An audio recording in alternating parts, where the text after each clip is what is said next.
Olá, tá começando o 82º episódio do A Fonte da Gigahertz, patrocinado nessa semana pela ExpressVPN. Quem tá falando aqui é o Marcos Mendes, e assim como toda semana, o Felipe Espósito também tá por aqui, beleza? Tudo certo, Marcos. E aí, como é que vai? Tudo bem, tô com o último episódio de For All Mankind fresquinho na cabeça, vi ontem à noite, e agora de manhã fazendo anotações pra gente poder falar a respeito do fim da temporada, a quarta temporada, que se você não viu ainda, ou se você não liga, é só pular o capítulo pela última vez aqui por essa temporada, que a gente vai falar do episódio Perestroika, que eu não sei você, mas chegou quase lá pra mim. Primeiras impressões pra você. Nossa, foi um ótimo episódio, me deixou tenso do começo ao fim. Foi aquele episódio assim que faltou isso aqui pro Apple Watch avisar que o coração tava batendo fora do normal, porque eu fiquei ali assim bem tenso, do começo ao fim. Boa, foi. Lembrou bastante os de que eu falo que são os mais velhos, assim, né? Que teve muito espaço, né? Aquela briga, a gente vai falar sobre isso Sim. com detalhe, mas lembrou aquela parte mais raiz, assim, né? Eu até cacei, pulando pro fim do episódio, ó, tem spoiler, tá, gente? Pulando pro fim do episódio, na hora que deu um tiro na Daniela, eu falei, pronto, né? Eles vão querer fazer parecer que foi o Ed, que eu tava achando que o Ed ia morrer no fim da temporada, até pra ele poder se liberar e fazer outros projetos, né? Mas aí o tiro nela, eu falei, bom, tiro na altura lá, quando querem acertar, acertam direto no peito, né? Quando é pra tirar o personagem, tá ali no canto e tal. Aí eu achei uma entrevista com os roteiristas, ele putz, a gente sabe que é fácil matar personagem pra fazer ele sair da série, então a gente não quis fazer isso, a gente quis, né? O fim já tava tão tenso, etc, a gente quis dar um alívio ali e mostrar que a Danielle sobreviveu, então eu acho que de quebra eles falaram que ela deve sair da série, né, na próxima temporada, mas que pelo menos não fizeram o que nem fizeram com os Stevens lá pra se livrar deles na história. Nossa, sim. Que ali foi uma morte atrás da outra. Uhum. Porém, nessa cena da arma, eu já. Do tiro ali. Que é uma cena. Depois que mostra o que aconteceu com a Daniel e tal, mas na hora você não sabe direito quem que levou o tiro, se foi o Ed, se foi a Daniel. E aí depois eu falei: pronto, vão matar alguém, porque, né, a gente até conversou sobre isso, que o elenco, né, os personagens, no caso, estão envelhecendo, então vai ter que rolar uma renovação aí para a próxima temporada. Uhum. Então, naturalmente, eu acho que esse elenco original, boa parte já não estará mais presente agora, né, porque, enfim, todo mundo teve desfecho, a Daniel né, ela volta, mostra ela voltando ali, ela sobreviveu, mas imagino que depois de levar um tiro no espaço ela vai se aposentar. Então talvez ela faça uma aparição ou outra, mas não acredito eu, né? Que ela não faça parte de um elenco recorrente se tiver uma próxima temporada. Chuto que talvez o Ed, né, apareça ainda, sei lá, muito velhinho, num episódio ou outro, no máximo. Porque vivo ele tá, né? Supostamente, até agora. Mas acho que esse elenco original já, né, não deve mais fazer parte ali dos principais numa próxima temporada. O Dev, pelo jeito, volta, se tivermos de novo uma temporada, porque tem isso também, né? A gente vai falar aqui, mas o finalzinho deixa bem aberto a que teremos outra temporada, porque sempre que termina For All Mankind, eles mostram, né, avançando no tempo já pra seguir a história, e dessa vez não foi diferente. Bem no finalzinho, mostra a série indo ali pra 2012, temos ali uma cena rápida ali do Dev, então dá a entender que a série continua, mas provavelmente já com muitas diferenças do que a gente tá acostumado até agora, de novo, por questão dos personagens, deve mudar bastante coisa. Sim, é curioso que eles deram o nome de Kuznetsov Station lá pra parte da mineração, que é o Kuz, né? Que é o astronauta que no começo da temporada, o russo lá, que ele morre. E o salto temporal não foi tão grande, né? Então foi de 2003, eu acho, faz temporada 2, 3, 4, por aí, né? Até 2012, então 8 aninhos ali. Eu imagino que o Ed já não vai mais estar na série, né? Já botaram ele... É que ficou muito tosca a maquiagem dele nessa temporada, né? Parecia como o teatro da escola. Nossa, mas assim, ficou. Acho que era pra ele parecer muito velhinho. Então acho que na próxima temporada deve já abrir mostrando que, poxa, né? Ele faleceu em Marte como queria, etc. Deve ser uma coisa assim. Até porque o Dev vai assumir, acho que esse papel que era, né, dramaticamente do Ed ali em Marte. Renovação do elenco, eu achei que eles fossem colocar mais gente ao final dessa temporada para levar para frente, né? Você tem de pessoas mais jovens a filha do Ed, que tá fazendo a pesquisa lá sobre vida e etc. Você tem, não sei, né? A Samantha, que eu não sei como é que vai estar a situação dela, né? Porque ela brigou lá em cima, etc. Junto também com Ilha, com Miles, mas sei lá, não parece todo mundo ali astronauta de exploração, né? Então, não sei. Mas, assim, voltando pro começo do episódio, eu achei muito bacana a brincadeira de perspectivas que fizeram com aquela chave L na areia, porque parece um cano exaustor enorme. Eu falei, nossa, tem uma base já secreta em Marte. Sim. Será que os brasileiros estão lá e não contaram pra ninguém, né? Tipo, quando rolou lá com a Coreia do Norte. Parecia que meio Lost, assim, né? Um cano exaustor grandão saindo ali da Terra. Não, era uma chave L ali. Que eu achei muito bacana. Isso com a arma que, bom, era de proteja o líder a todo custo. Então, né, em coreano, quer dizer, não falo coreano, mas me pareceu coreano ali gravado na arma. Sim. Né? E é aquela coisa, eu esqueci o nome, é uma regra dramática, né? Se aparece uma arma, ela tem que ser disparada na história, senão não tem porque ela tá lá. Então, a gente já sabia mais ou menos como é que ia ser isso aí. Alguém ia levar um tiro. Exato, né? Exatamente. E aí, essas histórias são legais, né? Quando, ao longo do episódio, você foi vendo, a arma começou na mão de um, né? Tava escondida, foi parar na mão de um, aí outro vai lá, faz a revisão na hora que tá revisando o quarto lá, acha a arma, guarda pra si, pra depois acabar usando. Então a arma fez um caminho muito louco lá, até chegar no tiro do Daniel. E, enfim, né? Tá lá Ranger Happy Valley fazendo os testes e últimos ajustes, e tá o Dev como espião ali, passando em código Morse por uma luzinha, que eu achei um formato muito curioso daquela luzinha que tá acendendo, pra passar pra galera lá no OPSCOM alternativo o que tá acontecendo. Seguiu, né, o interrogatório incômodo do Miles com a tortura de monóxido de carbono, não, dióxido de carbono, né, CO2. E é uma coisa que até mostrou no finalzinho como a Daniela provavelmente não sabia o que estava acontecendo, porque a hora que o agente do FBI já ficou mais violento lá com um dos membros da OPSCOM alternativa, a Daniela já falou, peraí, não é por aí, hein? Falei, pô, se você soubesse o que aconteceu, sob o seu comando. Exato.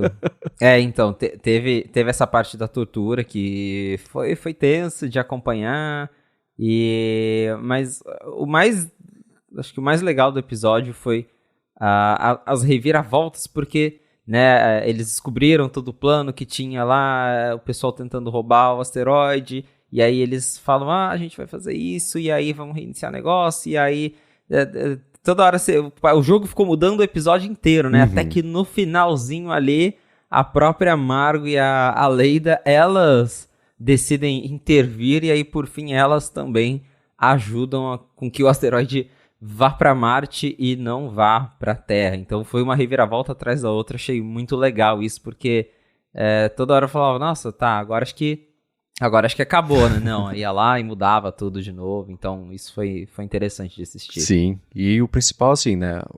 Aquela antena que eles usam lá é uma coisa mais antiga, etc. O Ed é das antigas, então foi legal ter essa... Né? Se não fosse ele ali, talvez essa ideia não teria surgido, porque era uma antena um pouco mais antiga, que eu acho que até já apareceu também em outro ponto dramático nos outros anos da série. E foi legal mesmo isso. Cada um tentando se colocar uma etapa antes do processo ali de programação e de funcionamento da nave para cortar o combustível, não cortar o combustível, você dá a ordem, mas não chega para o corte do combustível. Até o cavalo de Troia lá, que a Leida programou rapidinho para subir junto com a programação, para cortar o motor. Isso eu achei bacana mesmo. A história da Margo, acho que ela acabou de um jeito bom para ela, no fim das contas, né? Porque ela presa nos Estados Unidos não vai ser envenenada na cadeia, pelo menos como certamente aconteceria se ela fosse levada de novo de volta lá pra Rússia. Deram exatamente um fim, mas né, uma apaziguada entre ela e a Aleida, né, com aquele abraço que a Aleida dá no finalzinho. Aí eu fico pensando na próxima temporada. Não sei se a Aleida como diretora da NASA, porque ela dá muito piti, né, não sei.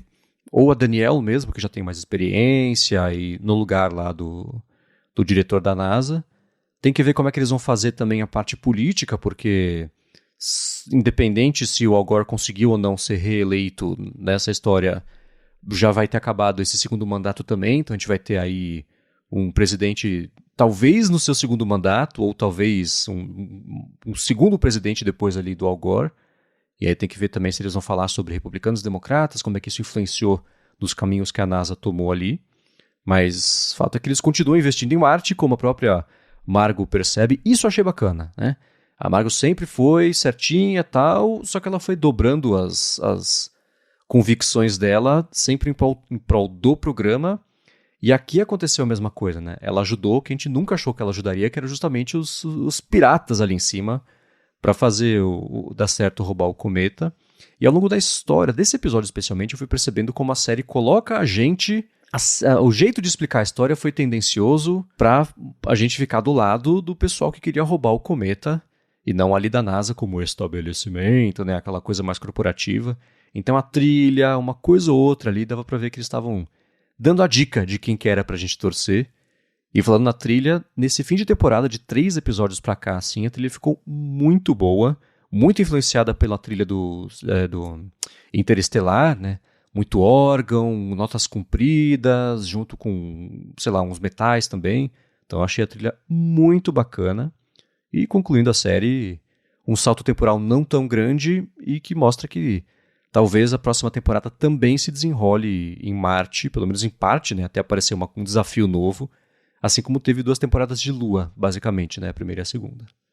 Exato. E aí também no finalzinho tem uma cena ali da Irina voltando lá para a União Soviética, e tem um pessoal no escritório dela, a gente não sabe direito o que tá acontecendo ali, então acho que é um tema que vai vir à tona, não sei se porque a Irina falhou na missão, eles vão tirar ela dali, ou se é alguma mudança relacionada ao governo lá ali, né? Porque, enfim, eles estão...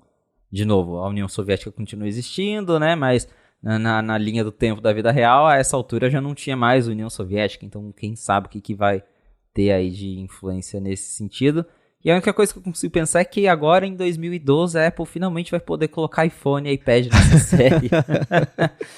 Verdade. Acho que o Tim Cook estava ansioso para colocar uns iPhones, uns Macs, umas coisas mais atuais ali para fazer propaganda. Só para isso vai ter essa 5ª temporada, que não tá confirmada ainda, né? A gente não teve, né, nem confirmação de cancelamento, nem confirmação de renovação. Tá meio num limbo aí, mas ela seguiu como a segunda mais assistida da Apple TV Plus, né? Ao longo dessa semana, atrás só de Monarch e à frente de Ted Lasso. Então, pelo menos as pessoas estão vendo, com muita qualidade, gostando ou não, eu não sei. Mas assistiram essa 2ª temporada inteirinha aí. Minha aposta é que renova, porque senão já teriam... Provável. Né? Se fosse pra cancelar, com Dickinson foi assim, né? Eles já anunciaram, acho que foi uma 2ª temporada, o episódio final já com o anúncio do cancelamento, que acho que é pra dar um peso maior ali e o pessoal assistir. Então, deve ter mais uma temporada, mas como eu disse nos episódios, não sei se passa disso não.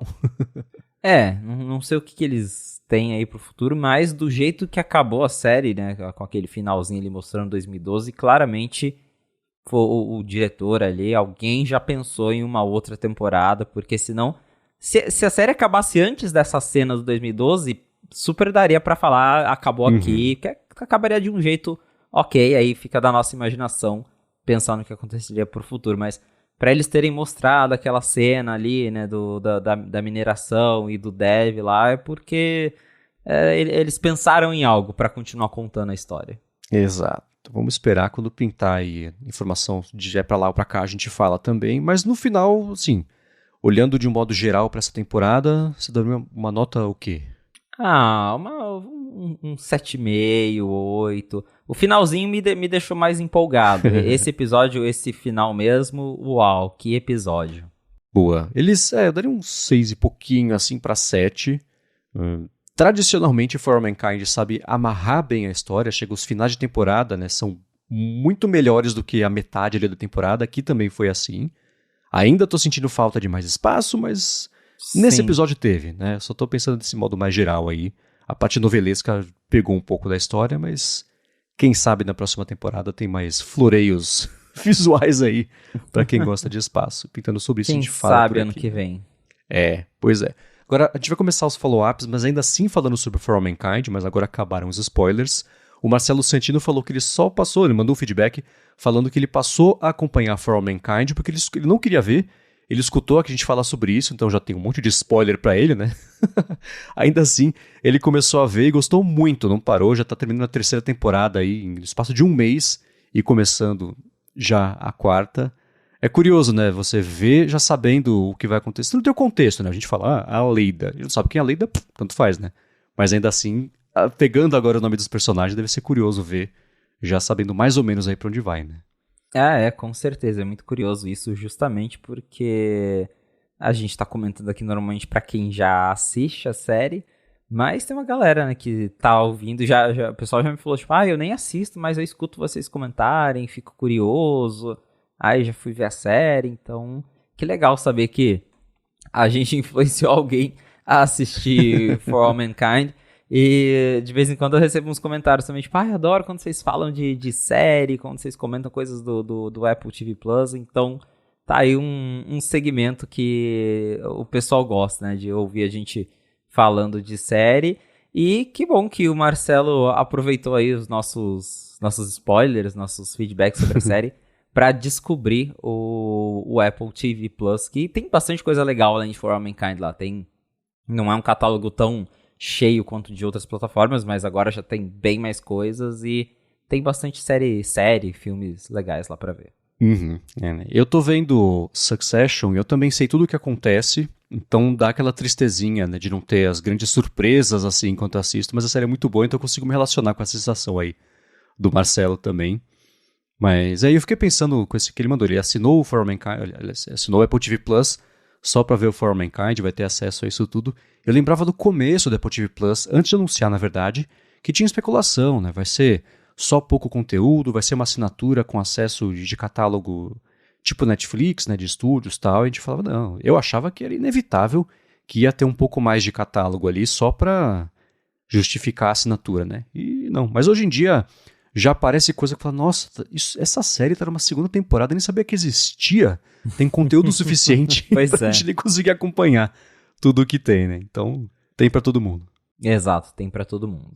Muito bem, agora seguindo aqui com os follow-ups, a gente tem falado sobre os Ray-Ban Meta, os óculos Stories lá do Facebook, com a câmera, etc. E o Gustavo Missura, ele falou que tem um par da primeira versão e outro da versão nova, e ele ficou na dúvida sobre o ângulo de captura, né, tanto assim o quanto de espaço do campo de visão está sendo captado da primeira para a segunda versão, e também na comparação com o que você está vendo versus o ângulo. Ele falou assim, parece que está um pouco para o lado, talvez. Acho que você não teve o de primeira geração, né? Você comprou direto de segunda, mas com a sua experiência de uso, o que rola aí com esses feedbacks que ele mandou? Eu não tive de primeira geração, eu testei rapidinho o que o William tem, ele chegou a comprar um, então eu lembro quando a gente foi pra Europa no ano retrasado, ele tava usando de primeira geração, então o comparativo que eu tive pra fazer foi mais ou menos esse, que daí eu vi umas fotos que ele tirou, deu pra ver que era bem melhor, mas eu não consegui usar de fato aí a primeira versão mais a fundo. O Gustavo, ele mandou pra gente 2 vídeos que ele tá questionando ali, para que ele sente que tem algo faltando.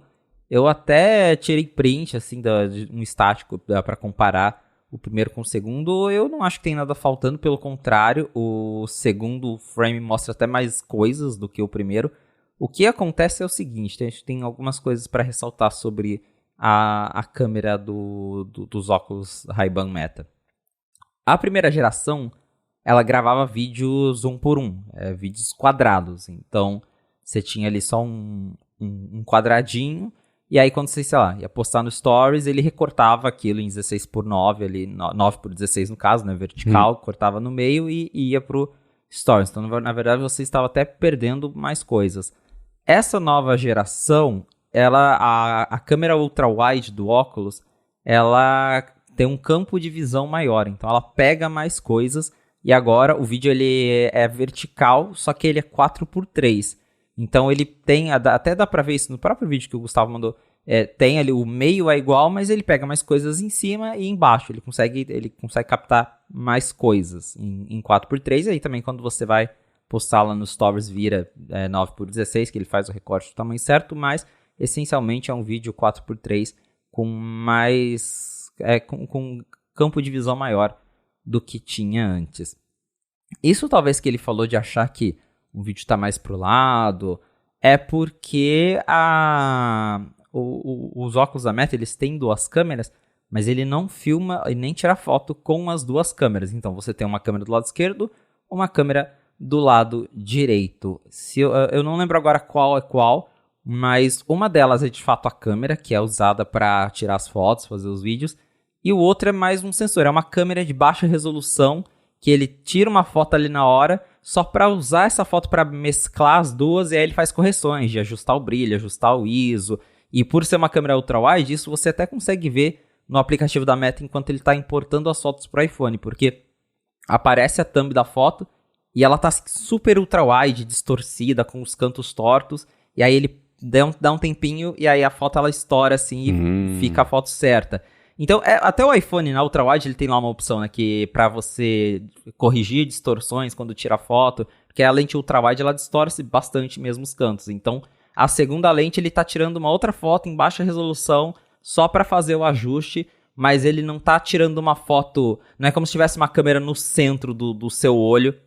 Então, às vezes, o que você tá capturando não é exatamente o que você tá vendo, porque ele só tá usando uma das lentes que tá, né, não sei agora se é a lente do lado esquerdo ou do lado direito. Então, eu imagino que é por isso que fica essa sensação de que o que você tá tirando fica mais pro lado, porque realmente você tá usando só uma das lentes e a outra lente é usada para correção. Então, ele não tá fazendo um 3D, né, como a gente enxerga, que os nossos olhos juntam as imagens. Não, ele tá usando só uma lente, então pode ser por isso a sensação. Mas no caso do comparativo dele, acho que é mais isso da proporção mesmo, que no caso do 2 é até melhor, porque, de novo, era um vídeo, ele fazendo um vídeo 1:1, quadrado, e agora você tem ali um 3:4, na verdade, na vertical. Então, acho que é mais isso mesmo de... Talvez ele esteja estranhando aí a proporção nova. Eu acharia... Eu não sei por que eles... Se há uma limitação técnica, se por ser ultra-wide eles deixaram... essa proporção em 3:4, ao invés de ir já para um vídeo vertical, ou até mesmo dar a opção das pessoas de gravar vídeo na horizontal. Eu adoraria que tivesse como gravar coisas na horizontal, porque para vlog mesmo seria incrível, mas eles só gravam e tiram fotos na vertical mesmo, pelo menos até agora. Boa, entendi. Isso da correção me lembrou o Photoshop. Deve ter hoje um monte de preset, né, mas...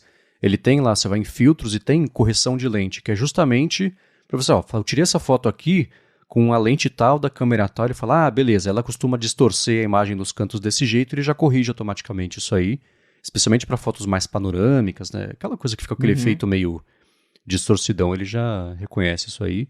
Então eu não sabia que tinha 2 câmeras, né? Que uma era o sensor e outra a câmera principal ali, mas é sempre a mesma câmera, né? Que nem o microfone dos AirPods, que ele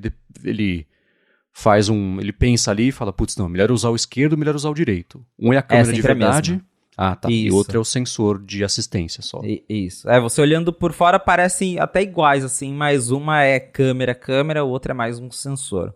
Tá, entendi. Agora a dúvida que fica eles estão do mesmo lado, da primeira para a segunda geração?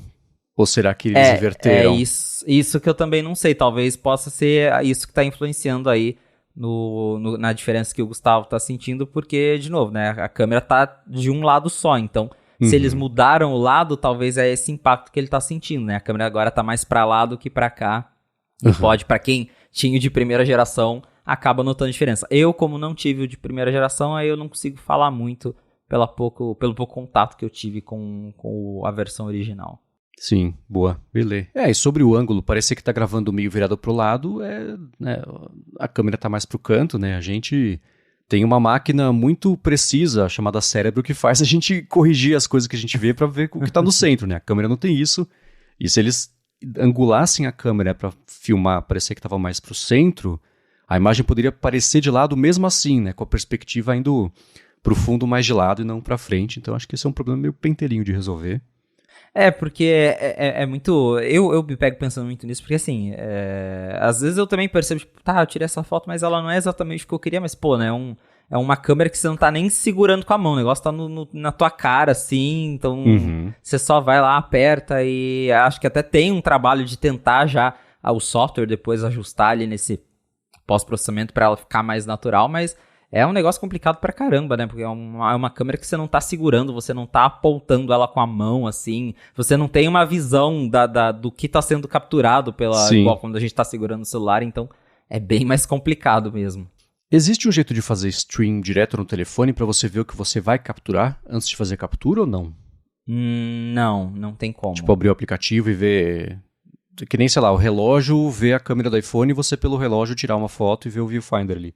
Não tem isso. Não, ele não deixa. A única coisa que dá pra fazer, que talvez ajude até a ter uma ideia de como que funciona o ângulo de captura em tempo real, é porque dá pra fazer live do Instagram usando a câmera do óculos.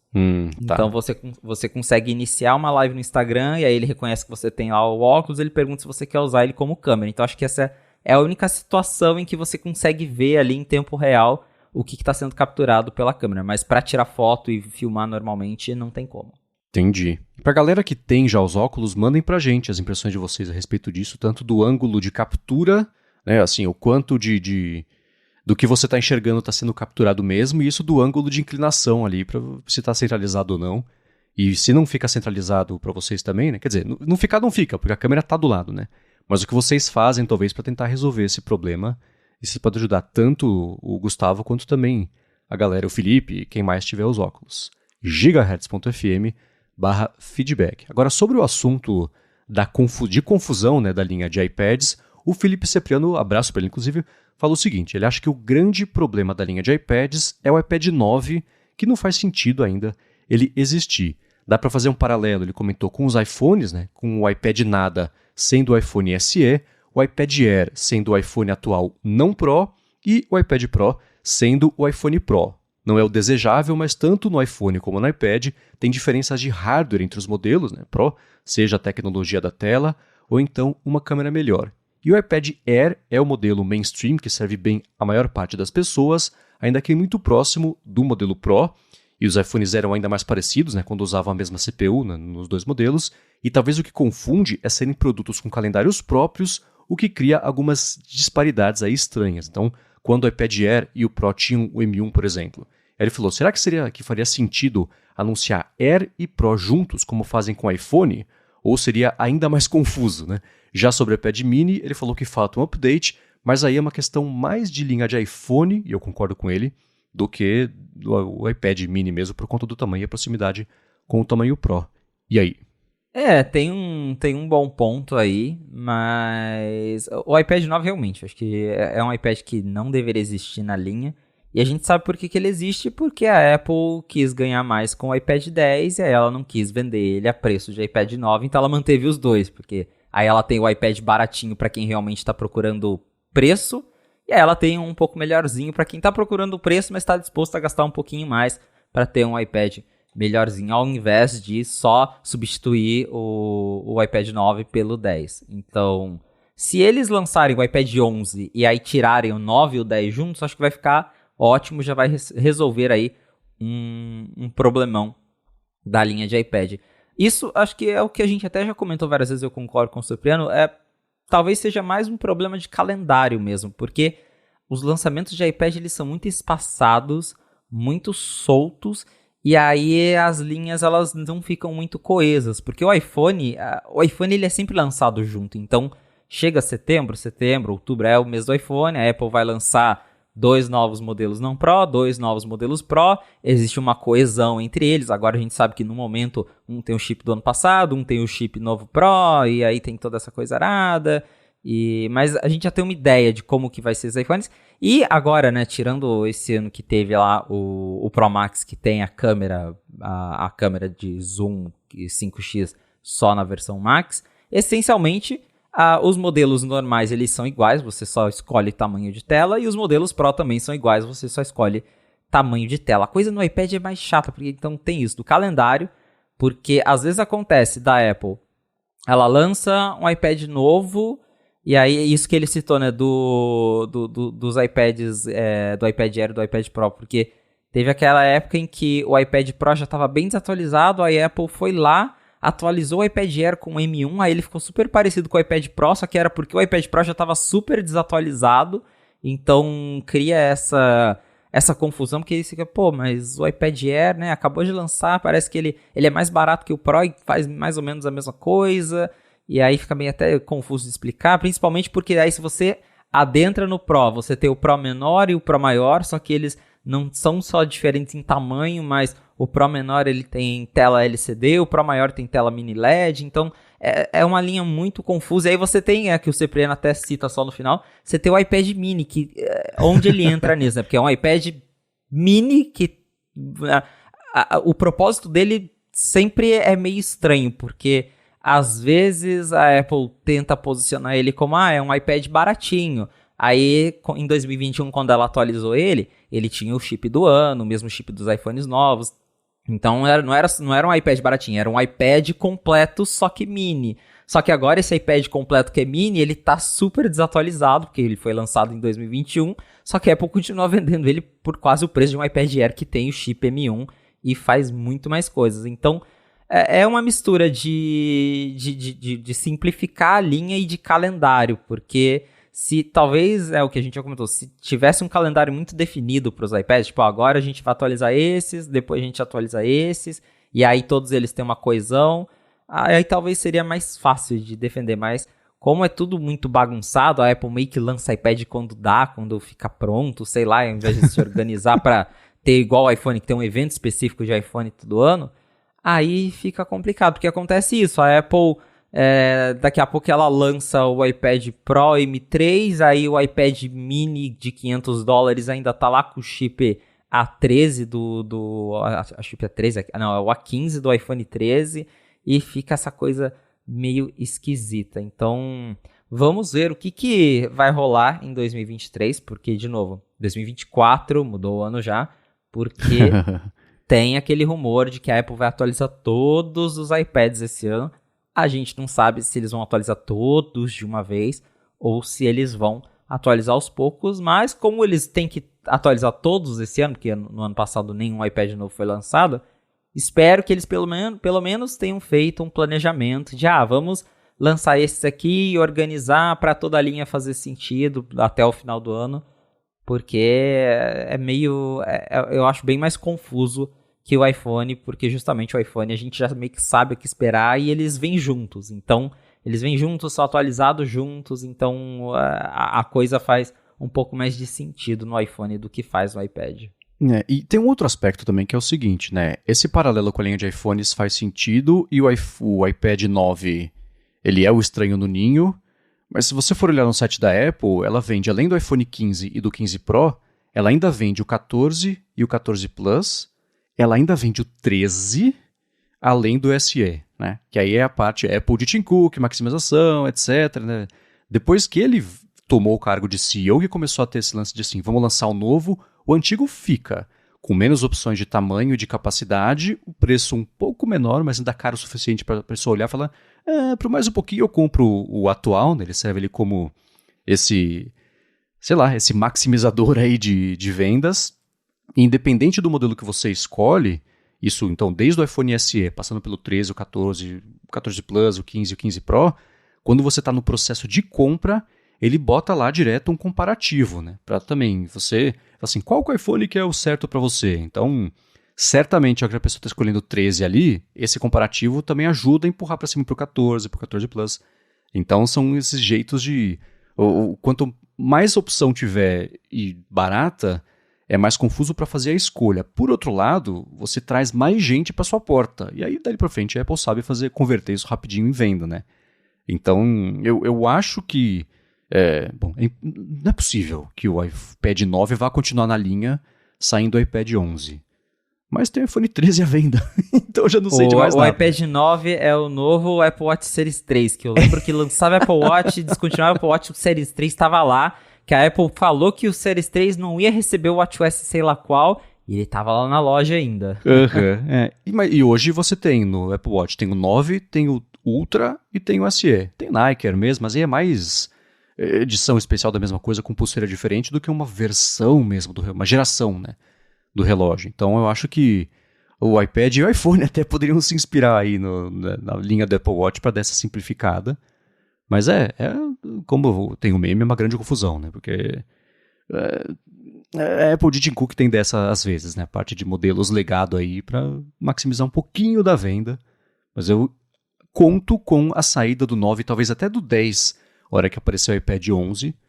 Mas o histórico nos diz que assim que aparecer o iPad 11, o 10 vai assumir o lugar do 9, vai continuar na linha fazendo esse papel também.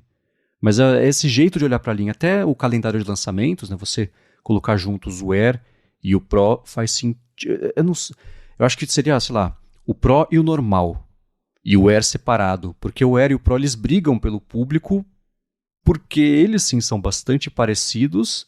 E a não ser que a Apple faça como fez lá com o evento dos Macs, né? Fala assim, escuta, presta atenção todo mundo. Esse aqui é para você que faz isso, isso, isso, isso. Esse outro aqui, esquece o que eu falei, agora é para você que faz isso, isso, isso. Então tentar explicar de um jeito bem... Né, posicionar de um jeito bem óbvio a diferença de um para o outro, mas talvez a confusão seja um artifício e não exatamente um problema de comunicação. Porque no fim das contas é exatamente isso. É confuso, só que para Apple a confusão muitas vezes acaba empurrando a pessoa para cima, porque... quando a gente pensa no preço em dólar para um estadunidense, né? Não, porque aqui no Brasil, realmente, você vai olhar a diferença sei lá, de um modelo para o outro é R$3.000, então não é pouca coisa para você pensar, vou gastar mais 3 mil. Então quem geralmente escolhe um modelo vai direto naquele. Mas lá fora a diferença de preço é relativamente pequena, então, sei lá, o iPad Air ele custa $599 na versão mais básica dele, que é lá o modelo Wi-Fi com 64 GB de armazenamento. Então, a gente está falando de $600. Aí você chega lá na Apple, olha os iPads, com mais $200, né, 200 dinheiros, não vou nem pensar em dólar, vamos pensar, 200 dinheiros. Com 200 dinheiros você leva o iPad Pro. Então pensa você aqui, se você fosse comprar um iPad e aí o vendedor te fala, mais R$200 você leva um iPad Pro. Então dá para entender esse gap, porque se não existisse esse iPad Pro menor, se fosse direto pro maior, que é R$1.099, aí as pessoas talvez não fariam o upgrade porque não teriam um modelo do meio, entre um iPad Air de 600 e um iPad Pro grande de 1.000. Mas existe sempre um modelo do meio para a Apple tentar convencer as pessoas a pegarem esse modelo do meio. Então, você vai comprar o iPad 9, pega mais 100 dinheiros aí, compra um 10. Você vai comprar o 10, mais 150 dinheiros, você leva o Air. Então, sempre tem um modelo no meio para a Apple empurrar as pessoas para cima. Então, é uma estratégia assim que é confuso, talvez pro consumidor ele não entende ali, ou acaba até comprando algo que ele não precisa, mas justamente que ele vai na loja e é convencido de que com mais 100 dinheiros ele leva um produto melhor e aí ele acaba comprando, né? Mas eu quero saber de vocês também. Então vamos lá, gigahertz.fm/feedback. Eu gostei da comparação aqui do Felipe. E a gente sempre fala, né, da diferença de preço. Quem escutou essa discussão inteira pensando em Brasil, não fez o menor sentido o papo. Porque é isso, pensa em dinheiro, os Estados Unidos, que é o mercado principal, e a gente aqui tá sempre na rabeira da coisa porque a Apple não faz pra gente, né? Ela só vende aqui pra sorte de quem compra, mas ainda assim tem que olhar para essa discussão de um outro lado, senão ela não funciona. E obrigado ao Felipe por ter mandado aqui esse feedback. A gente vai falar sobre os assuntos que pintaram ao longo dessa semana, e eu vou começar com um bem curioso, mas antes disso eu vou tirar um minuto do episódio para agradecer a ExpressVPN, que está mais uma vez patrocinando a fonte e segue oferecendo o jeito de você navegar de um jeito mais seguro, testando de graça, usando por 4 meses até de graça na assinatura dos 12, que eu já explico o que rola. ExpressVPN é o seguinte, né? Se você viajou nessas férias, você pode confirmar para quem vai viajar nessas férias que você precisou usar um Wi-Fi gratuito, especialmente para quem foi para fora, né? Então, de aeroporto, ou do avião mesmo, de hotel, de shopping, esse tipo de coisa. E geralmente esse Wi-Fi é de graça porque os seus dados podem ser o preço da conexão. Eles ficam de olho nos sites que você acessa, coletam informações de quanto tempo cada coisa, o tráfego de dados, serviços, servidores, aplicativos, porque isso pode parar na mão de instituto de pesquisa, quer dizer, na melhor das hipóteses, para instituto de pesquisa, né? Só que com o ExpressVPN isso não acontece, porque os seus dados passam a ser criptografados, sua conexão passa a ser criptografada, fica tudo pelos canos impenetráveis da ExpressVPN, e então nem quem está oferecendo a conexão e nem a ExpressVPN têm acesso ao que está acontecendo, o que é excelente para sua privacidade. E uma outra vantagem é a seguinte, se você pode escolher, sei lá, de um dos 100 países lá que eles oferecem de servidor, roteia a sua conexão por esse servidor, por esse país, acessa algum streaming, Netflix, YouTube, HBO Max, o da Amazon também, sei lá, e você passa a ver o catálogo deste país, que é diferente do catálogo aqui do Brasil por conta de direito de distribuição, etc. Eu uso todo dia a ExpressVPN para fazer isso, especialmente agora que ela tem suporte direto ao tvOS e aparece um botão quando você instala a VPN no menu direto da TV para você clicar no botão, apertar, sei lá, tocar no botão, ele já ativar a VPN. Isso é muito rápido até para você acessar os conteúdos de fora e, como eu falei, eu uso todo dia. Para você conhecer melhor, ver como é fácil instalar no seu iPhone, no iPad, no Mac, na TV, dependendo do modelo, ou então na Apple TV, no roteador da sua casa, se você quiser, faz o seguinte, vai em expressvpn.com/afonte. Por meio desse link, você vai ter um mês de graça para experimentar, ver como não vai cair a velocidade, por exemplo, que você tem muita estrutura para manter a conexão estável, e aí, depois desse um mês, se você for assinar o plano anual, você vai receber 3 meses a mais ao final também da assinatura. Então, no total, são 16 meses pagando por 12, acessando expressvpn.com/afonte. Muito obrigado, ExpressVPN, pelo patrocínio de mais esse episódio aqui do podcast e pelo apoio a toda a Gigahertz. Valeu, ExpressVPN! Muito bem, Felipe, qual foi a última vez que você levou seus gatinhos para dar uma volta lá na Apple Store? Como aqui em Londrina não tem Apple Store, né? Então aí fica um pouco difícil. Então, nunca levei minha gatinha para andar na Apple Store, mas eu vi que tem brasileiro levando porco para dar uma voltinha lá na loja, né? Eu vi esse vídeo ontem à noite e eu não vi o contexto. Eu vi que tinha saído só um vídeo e aí tinha, né? Ele começa filmando de baixo ali, era um chão, aí você vê umas bolotas no chão que, sem saber o contexto, já sabia o que estava acontecendo. E eu não percebi nem que era titânio em português atrás, né? Aí apareceu a pessoa lá com o porco e falei, nossa, quem que na Índia levou isso? Que as coisas na China, o pessoal é tudo doido. Não. Na Apple lá do Village Mall, alguém resolveu levar o porco de estimação e o porco fez sujeira lá no chão e a pessoa aparentemente está saindo da loja sem ter se preocupado muito com o que aconteceu ali. Que situação bizarra. Eu fico imaginando alguém batendo na porta do Tim Cook. Eu já falei, escuta, aconteceu uma situação aqui na loja, só confirma pra gente qual que é a manobra de relação, o que a gente faz de reação, não faz nada, que instrução que a gente passa para as próximas lojas agora, de lista de animais permitidos para entrar. Mas tá aí uma notícia que eu não achei que ia encerrar um domingo à noite. Today at Apple, porco e cocô na loja. Pois é. Essa foi um tanto inesperada e justamente porque aconteceu aqui no Brasil, lá na loja do Village Mall no Rio de Janeiro. E é muito... Eu queria saber qual foi o contexto, porque justamente no vídeo dá pra ver que tem uma pessoa literalmente filmando e falando, olha, entrou com o porco fez cocô, e a pessoa tá saindo assim da loja, como se nada tivesse acontecendo. Me pergunto o que rolou ali, né, o que aconteceu antes e depois, mas é engraçado esse tipo de coisa, porque tem já, se você for na internet, tem vários vídeos de situações aleatórias que as pessoas fazem dentro de Apple Store. Eu já vi flash mob, um pessoal dançando, um pessoal fazendo um monte de coisas aleatórias dentro das lojas da Apple, e me parece que a instrução para os funcionários é deixa eles, cada louco com a sua mania, deixa eles fazerem o que eles quiserem, depois a gente arruma a loja e é isso. Eles parecem não... A menos que, sei lá, você esteja quebrando os produtos, o pessoal das lojas da Apple não parece se importar muito com o que está acontecendo lá. Mas essa do porco, essa foi novidade, porque eu já brinquei várias vezes, né, que as Apple Stores estão parecendo uma feira, que é gente falando, é bagunça, é calor dentro das lojas, mas o porco fazendo cocô, por essa eu não esperava. Lojas é muito curioso. Isso me lembrou de um vídeo, é aquela coisa de youtuber querendo ser engraçadão e atrapalhar o trabalho dos outros, né? Ele falou assim, a premissa do vídeo é, a gente sabe que as lojas da Apple, eles deixam muitas pessoas fazerem o que elas quiserem, etc.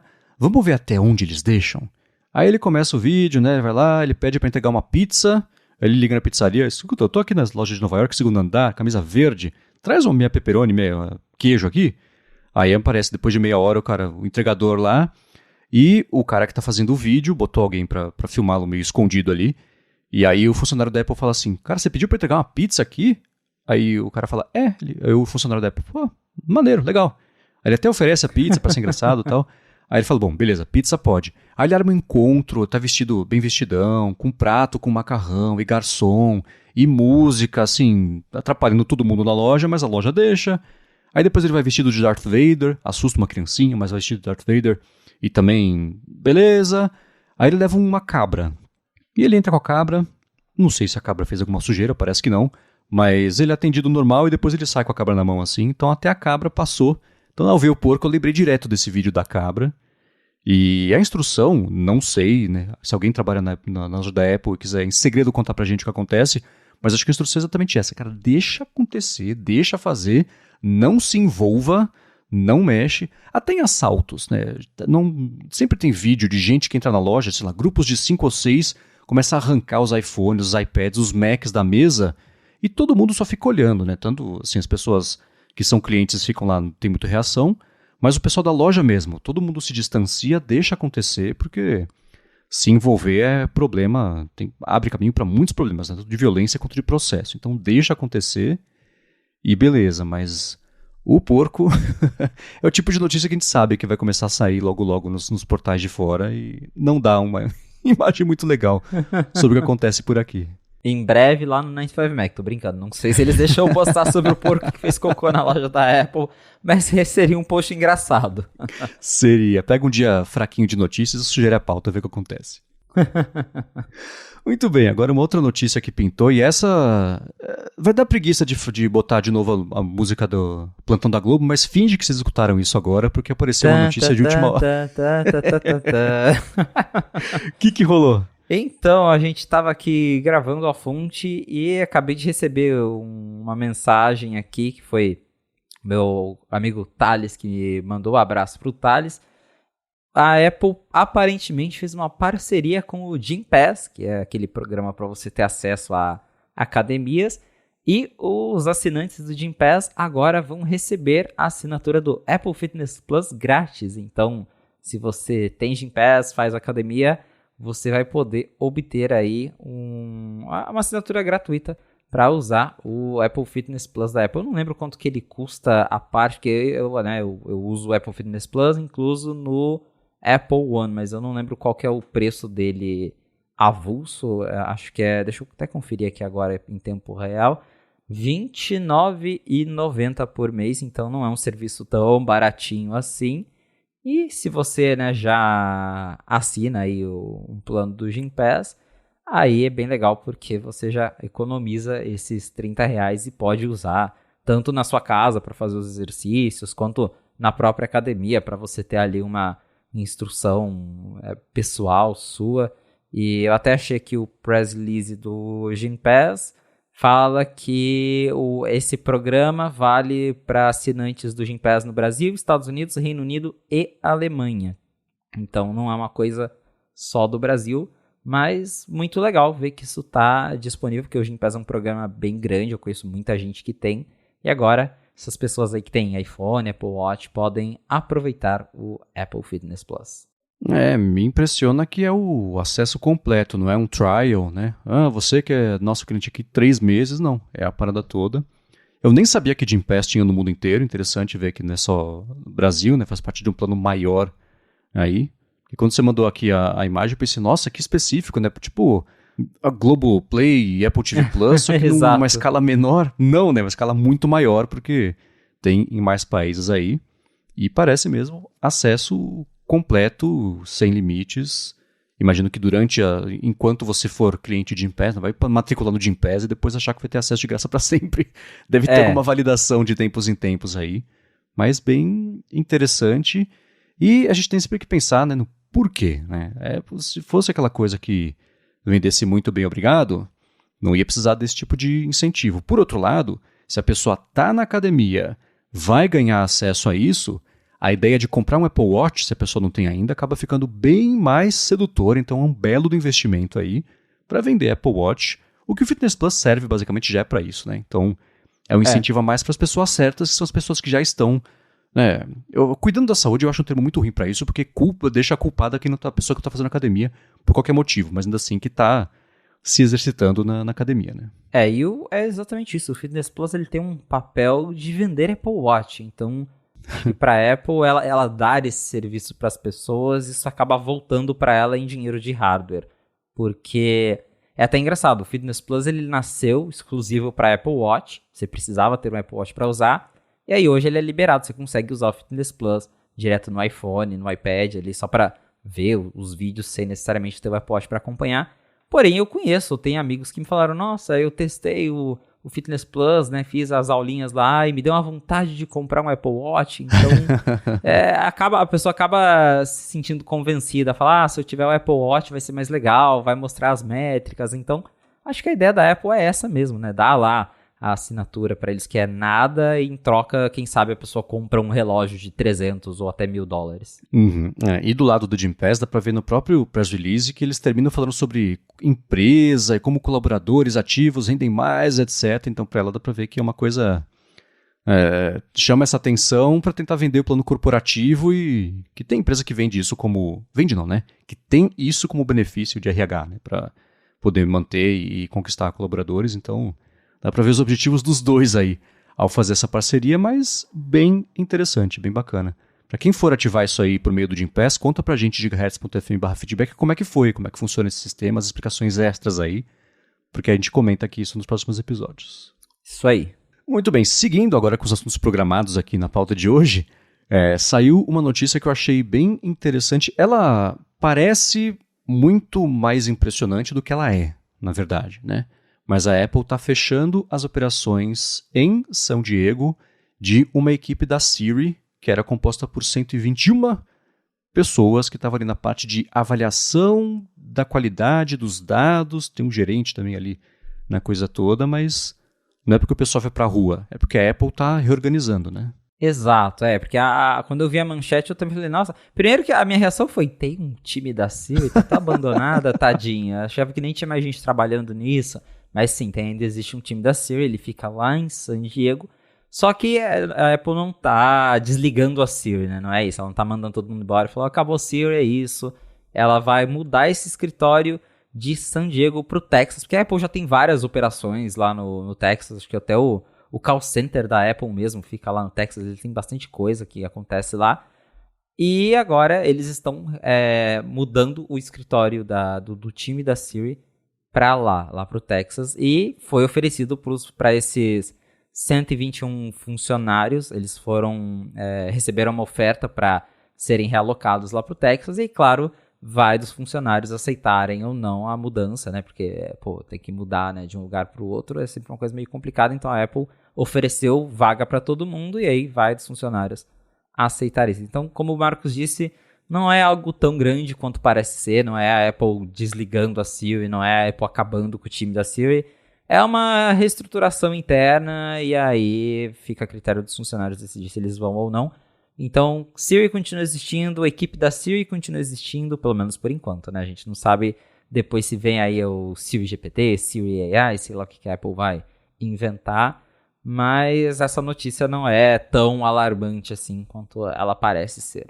Sim, a hora que eu vi essa notícia, eu pensei logo na Microsoft, que acabou com a Cortana. Não que a Apple fosse acabar com a Siri, mas acabou com a Cortana porque ela estava planejando o Copilot, na parte toda ali junto com a OpenAI. Pensei, bom, se ela fechou uma equipe específica, deve ser porque esse problema já está resolvido, né, com o que vem por aí. Pode ser que isso aconteça no futuro, mas ainda assim, dessa vez, pelo menos, faz até mais sentido ter todo mundo trabalhando junto ali, porque indica que alguma mudança vai acontecer e você tem que ter todo mundo junto já para poder otimizar essa transição, né? E a Apple, no Texas especialmente, começou a investir bastante. Ela ia abrir, não sei se aconteceu porque foi na época de bagunças do Trump lá, mas em Austin também ia fazer a fábrica do Mac Pro, né, uma planta enorme de $1 bilhão o projeto. E o Texas tem atraído o investimento de empresas. Austin principalmente é um polo de tecnologia, né? Mas tem empresas que têm aberto mesmo algum tipo de operação, ou de parcial ou total por lá, né? A Tesla se realocou para o Texas, mas aí é por conta de briga de aspecto mais político lá com o governo da Califórnia, mas ainda assim o Texas está conseguindo atrair. E a Apple mudando essa galera para lá, eu achei interessante sair da Califórnia e ir para o Texas, não o contrário, né? Porque a Apple, ainda estando na Califórnia com a base principal dela, faria mais sentido deixar o pessoal mais próximo, mas... E é interessante também, né? 121 aí, galera. Vem pra cá. Quem não quiser, tudo bem, vocês veem o que vocês fazem, mas quer dizer que a quantidade de vagas lá tá bem flexível, né? Ou talvez eles vão contratar pessoas por lá pra voltar a preencher as 121, mas ainda assim é uma movimentação interessante numa área que interessa muito a gente, porque a gente está bem curioso para saber como é que vai ser. Seja lá o que é esse Siri GPT, que nem vai ser esse nome, provavelmente, que Siri GPT é um nome bem feio. E a Apple é boa de dar nome nas coisas, né? Então, como é que vai ser Siri Plus ou só Siri, né? Siri Plus. Pois é. Agora, assim, pintaram umas notícias de mercado interessantes aí ao longo dessa última semana. A primeira, que também esbarra em IA, é o fato da Microsoft ter ultrapassado, depois a Apple voltou, etc. Vão ficar brigando aí nos próximos dias e meses, né? E anos, talvez. Mas que a Microsoft ultrapassou a Apple como a empresa mais valiosa do mundo aí bom, não só de tecnologia, mas de todos os mercados, né? Então aconteceu que a Apple por muito tempo, já faz alguns anos que ela se consolidou aí como a empresa mais valiosa do mundo, e não só no ramo de tecnologia, mas empresa mesmo, no ranking geral aí das mais valiosas. E nesses últimos dias aí, no dia 13 de janeiro, aconteceu e a Microsoft passou a Apple com um valor de mercado de 2,89 trilhões de dólares, enquanto a Apple fechou aí a semana passada com 2,87 trilhões em valor de mercado. Então, essa é justamente isso, porque a Microsoft passou, só que sempre fica rolando essas oscilações, porque esse tipo de coisa, mercado de ações, isso é muito volátil. Então, pode ser que em vários momentos a Apple volte, e depois a Microsoft volta, mas como a Apple já estava consolidada há muito tempo como a maior, tava todo mundo assim, com o app bolsa aberto, olhando as vírgulas, esperando a Microsoft valer 0,0001 centavo a mais que a Apple para publicar a notícia que a Microsoft passou a Apple.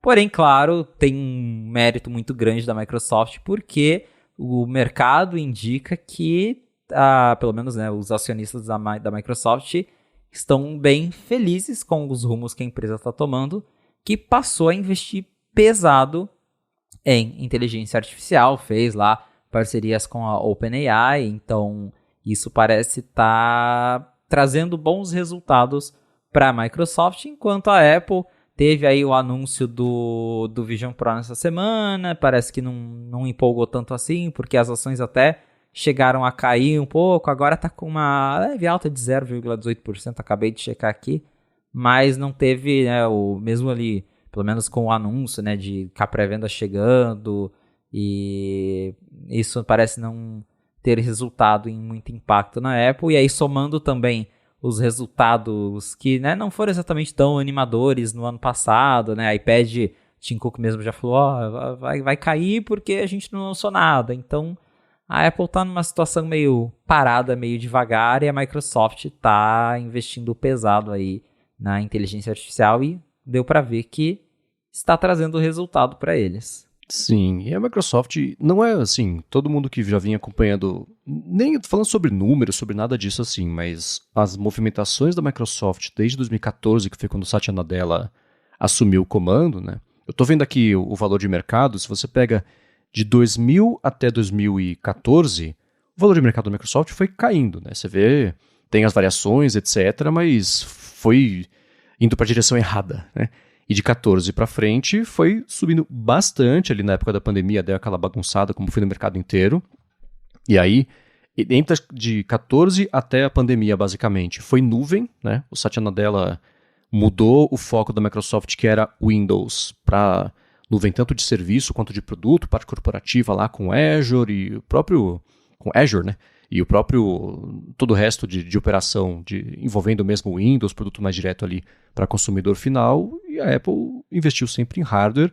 Nos últimos anos aí, serviço tem ficado bem mais importante, mas ainda assim, a Microsoft, quando engatou com o plano de IA, cresceu numa velocidade muito mais rápida do que a da Apple, então se ela seguir ganhando assim, crescendo na verdade assim, dá para imaginar ela fechando o ano com uns 10, 15, 20% a mais de valor de mercado em relação à Apple, mas tem que ver o que a Apple vai fazer. Pelo que a gente sabe, o que a Apple vai fazer vai ser as IAs para fortalecer o ecossistema, enquanto a Microsoft está com essas IAs e os serviços de IA, etc., para expandir a atuação dela. Isso a gente está vendo o resultado ser refletido quase do jeito exato aí também em valor de mercado e valor das ações.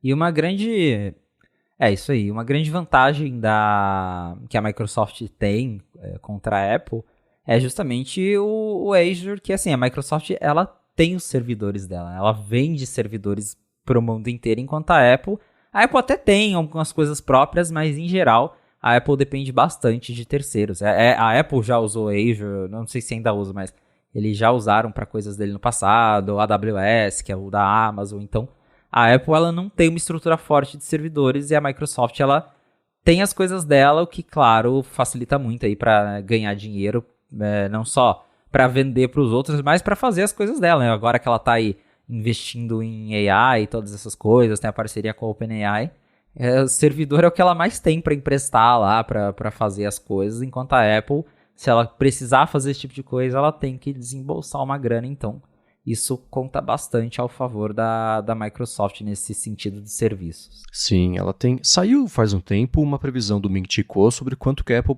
deveria gastar agora em 2024 só de servidores. É uma coisa assim, tipo 4 bilhões, quase 5 bilhões de dólares especificamente sobre IA. E a Apple tem como parceiro de servidor todo mundo, né? Usa coisa do Google, usa coisa da IBM, Alibaba lá na região lá do Pacífico, né? Especialmente por conta do que precisa ter na China, Oracle também, Salesforce. Então, é uma sopa de usos aí, mas não está usando nem Azure e nem AWS, pelo menos não para os serviços principais aí. Quem souber mais sobre isso, manda pra gente, gigahertz.fm/feedback. Mas é para ver que ela divide bem ali todas os provedores e serviços que ela tira para cada coisa que ela oferece de nuvem. Mas esse é o principal empecilho para ela, né? A Microsoft conseguiu fazer a parceria dela com a OpenAI e dar suporte ao crescimento tanto da OpenAI quanto o próprio crescimento, porque ela já tinha uma estrutura gigantesca de nuvem pronta, né? Não é o caso da Apple. Então, e é curioso a gente ver, por exemplo, a Amazon, mesmo tendo uma estrutura até maior, me parece, do que o Azure, ela não está aí à frente de toda a vanguarda de IA. Né? E ela tem lá nos servidores chips próprios feitos por ela, mas específicos também para otimizar o uso para serviço, usar como IA. Mas ela é meio que o patinho feio dessa história aí, porque o Google também, com os próprios servidores, não tem conseguido alcançar o OpenAI. Apesar de eu achar que nesse ano eles vão fazer isso, mas ainda assim eles estão atrás, mas estão no mesmo mercado, pelo menos. E a Amazon dormiu bastante aí no ponto, e é curioso pensar que hoje, justamente, o CEO da Amazon era o CEO da AWS, né? Quando o Jeff Bezos saiu, ele colocou o CEO da AWS como CEO principal ali da Amazon, justo quando vinha uma conversa de que talvez a justiça americana ia obrigar a Amazon a dissociar a AWS, virar empresa separada, né, por conta de antitrust, etc. Então, o cara cresceu muito por fazer a Azure crescer, mas estava totalmente por fora aí do que precisava fazer com o IA, e eu acho que se hoje fossem trocar a liderança da Amazon, talvez deixariam ele lá quietinho na Azure para fazer a Azure crescer e correr atrás disso aí, do que botar ele a cargo da empresa inteira e, enfim, né, dividir bastante atenção num momento bem importante aí, porque nuvem vai ser o ouro aí para esse mercado nos próximos meses e anos, né? Exatamente, que com tudo isso aí de AI, todos esses investimentos, né, a gente até já falou aqui que deve ter algum certo processamento local, mas mesmo assim a nuvem vai ser bastante importante para todas essas tecnologias de AI que algumas já estão aí e outras que estão vindo aí. Sim, e não podemos esquecer, a Microsoft, além de nuvem, além de consumidor, tem a divisão de jogos, né, toda a parte do Xbox, com os estúdios, tentou comprar agora lá, a Blizzard não conseguiu, mas ainda assim é uma força gigantesca, né? Então, tudo isso ela foi conseguindo crescer aos pouquinhos e uma coisa está potencializando a outra. Então, sei lá, eu gosto muito do Nadella, por comparação especialmente ao Ballmer, que não fez nada por 15 anos e só, assim, o único impacto que ele teve na empresa foi ruim, né? Então, tanto da parte de produto, quanto da parte de desempenho, tanto da parte de acionistas também. Ele era engraçado, né? Ele sobe no palco, faz palhaçada, etc. Mas parte de negócio mesmo foi uma época meio das trevas ali para a Microsoft. E assim que ele saiu, o mercado recompensou a empresa por ter feito isso. E além disso, o Nadella ainda, além de ser o alívio sobre o comando anterior, ainda acertou no que precisava fazer. E com 10 anos de antecedência, mirou a empresa na direção certa. Muito bacana ver isso acontecendo. Com certeza. Agora, uma outra coisa também de bastidor que chamou a atenção aqui na semana passada foi o argumento da Apple sobre por que ela não tem que estar de acordo lá com as novas regras da Europa, o DMA, que vai entrar em vigor aí pleno, acho que em março ou maio desse ano, acho que é março, né? Março, Isso. dia 7 de março. Então anotem no calendário aí. E tem tanto a parte do iMessage quanto a parte também das App Stores, né? Acho que é o jeito certo de falar, especialmente para essa notícia do que vai acontecer, e que a Apple está tentando dizer que ela não tem que se adequar a essas regras porque ela não é tão grande assim quanto a Europa diz. É mais ou menos isso? A Apple literalmente chegou lá na comissão da União Europeia e falou, poxa, não sejam tão agressivos com a gente não é tão grande assim. Quer ver como que a gente não é grande? A gente não tem uma loja. A App Store, ela é composta de 5 diferentes App Stores, não é só uma coisa grande. Então, a Apple basicamente tentou falar que eles não são monopólio porque tem a App Store do iPhone, a App Store do Mac, a App Store do Apple Watch, da Apple TV, do iPad. Que argumentinho mais fajuto, né? Meu Deus. Mas, assim, claro, a Apple vai até o último momento tentar se proteger aí, né, de ser afetado por essas legislações antitrust.